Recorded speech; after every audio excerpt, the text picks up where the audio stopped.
Hi, it's Amanda, the Nail Polish Hound. Welcome to this video where I'm going to be showing you my top 5 polishes for St Patrick's Day.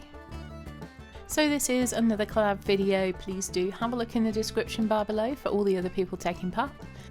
So starting off, and in no particular order, we have OPI's This Cost Me a Mint. This is a lovely pale green creme mint polish. That's hard to say. I think it's discontinued. It's not available on OPI's website anymore, but I've still seen it for sale at other retailers, so you might still be able to get this one. The next one I chose is Balm Elderbury. I chose this blue because a pale dusky blue is actually the original colour for St Patrick, and this one I think is discontinued, but you can still find it available for sale at other retailers. But it's becoming hard to find, so if you like it, I would have a look for it soon. Then we're back to the greens, and my next one is Stzzy by Andoya, and this one is still available and is described by Zoya as a brilliant citron green with a gold metallic glaze and holographic finish. They say on their website that it is 2-coat coverage. It wasn't for me. It is a very sheer polish, and so I decided to give it some undies. And for the undies, I chose this really pretty green that was made for me by Louise of Loopyfrog Nails. Next we have a hollow taco, and this is a beautiful polish. It's called Wicked Potion. It is still available.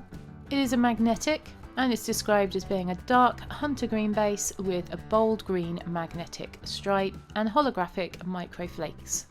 And after I've shown you my top 5, I am going to give you a little bit of bonus nail art, so make sure you stay tuned for that. My next choice is a gold, and according to Irish legends, allegedly if you find a leprechaun at the end of a rainbow with a pot of gold, you can have the gold if you can catch the leprechaun.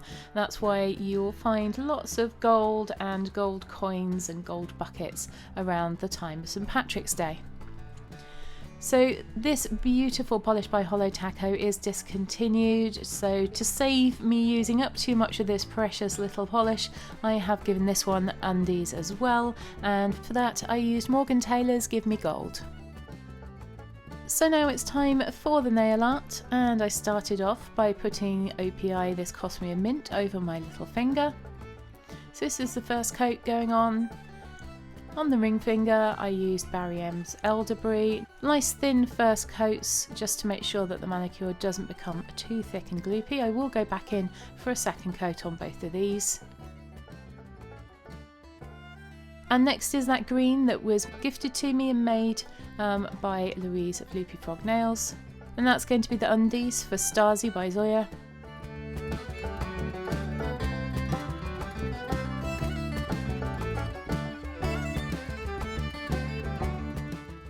Then we have got Wicked Potion from Hollow Taco. I did apply this coat a little bit too thickly, so you'll see in a minute when I apply the magnet it actually pushes some of the polish into my cuticle, but don't worry, I'll tidy that up in a minute. So with the magnet you do want to hold it for at least 30 seconds each time, and I've sped up the video so that you're not having to watch that for extended periods of time, but do remember that you have to apply the magnet for a longer period. And finally we've got the base coat of the Morgan Taylor Give Me Gold going on to my thumb. Hello thumb, I don't see you very often in my videos. The next coats are now going on, so we're back to OPI's This Cost Me a Mint.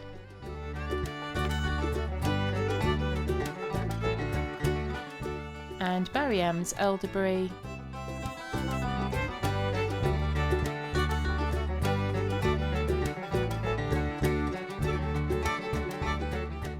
And now of course this time I'm going in with Zoya's Stzzy on the middle finger.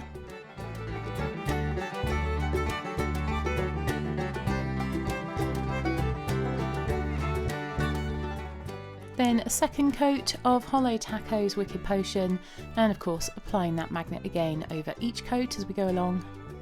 And again, I did manage to flood my cuticle, so don't worry, I went back off camera and cleaned that one up. Such a pretty polish though, this one.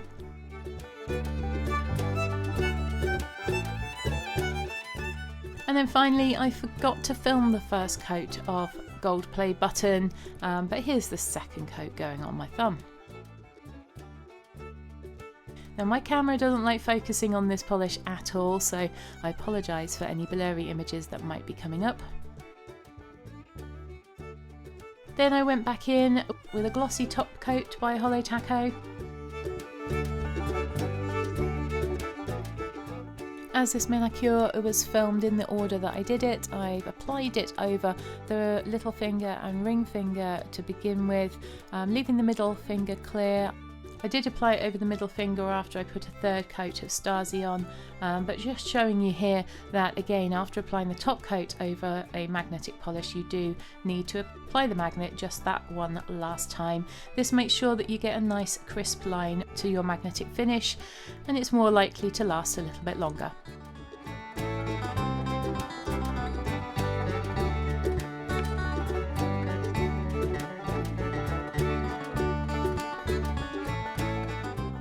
Finally, for my thumb, I used a glitter grabbing top coat. This one is KB Shimmer's Smooth Moves, and that just helps to smooth out the finish of those glitters, otherwise it's quite rough to the touch. And I normally do apply a normal top coat over the top of this as well. So whilst doing everything else, I did apply a second and third coat of Stzzy, and then did everything else whilst waiting for that to dry before putting the top coat on it. I had decided already to do a little bit of reverse stamping, and I'm using Andoya Stzzy to fill in the little leaves on this stamping image.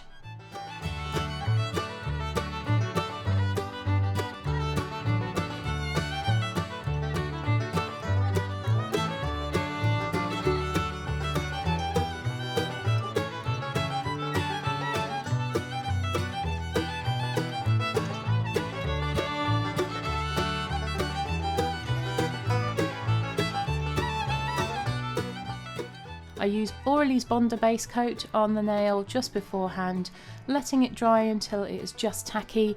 This helps to get the stamping image to stick to the nail properly.